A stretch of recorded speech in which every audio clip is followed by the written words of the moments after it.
The National Baseball Hall of Fame announced Tuesday that Scott Rolen will be the next player inducted alongside legends like Babe Ruth and Reggie Jackson. The former Philadelphia Philly and St. Louis Cardinal third baseman was one of 28 players on the 2023 Hall of Fame ballot. But he was the only one to clear the 75% vote threshold to get into Cooperstown. For more, I am joined by CBS Sports MLB writer Matt Snyder. Matt, welcome back. It's good to see you. It took 6 years for Scott Rolen to get voted in. Is that about normal, or is that long overdue? How do you assess it? Process like this, but nobody has had quite a rise like Rolen. He only had around 10% of the vote in his first year on the ballot, and that's a record for somebody who got in via the writer vote to make that kind of a climb.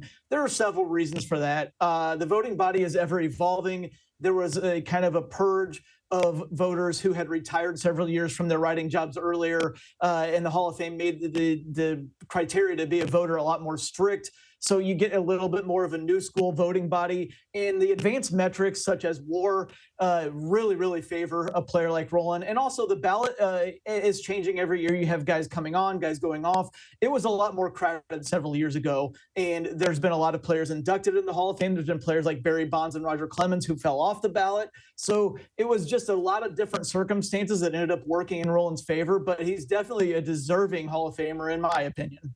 And while we're in the neighborhood of your opinion, which players did you expect to do better on this year's ballot, or maybe you thought might make it, who didn't?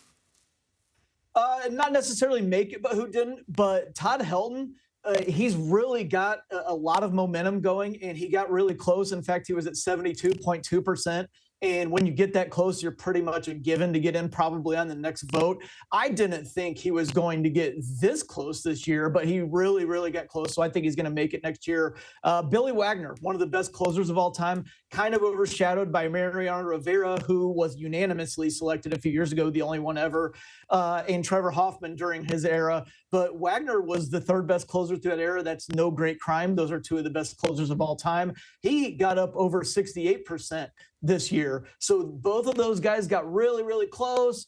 Gary Sheffield, Andrew Jones made some gains. It was one of the big main things, and I mentioned it earlier, was that there's been a lot of clearing from the ballot. So it freed up some of these guys who are lesser known than players like Barry Bonds and Roger Clemens to kind of get a little bit more of the spotlight and make some gains here in the voting. Explain that clearance of the ballot. Is that all steroids, or is that just different way people have changed the way they think of the game? It's because there's a maximum. You can only vote for a maximum number of players. So sometimes people who, sometimes you say you're a big hall voter like I am, and you would vote for more players as opposed to a small hall voter who might look at a ballot and say, I'm only going to vote for one player. That's a whole different ballgame. But for the big hall voters, sometimes we want to vote for more than 10 players, but you're maxed at 10. And once some of those bigger names come off, then you have more of a chance to vote for players like Scott Rolen and Todd Helton there. So that's how you get a little bit more of the logjam clearing up there. All right, Matt Snyder, thanks a lot for being with us.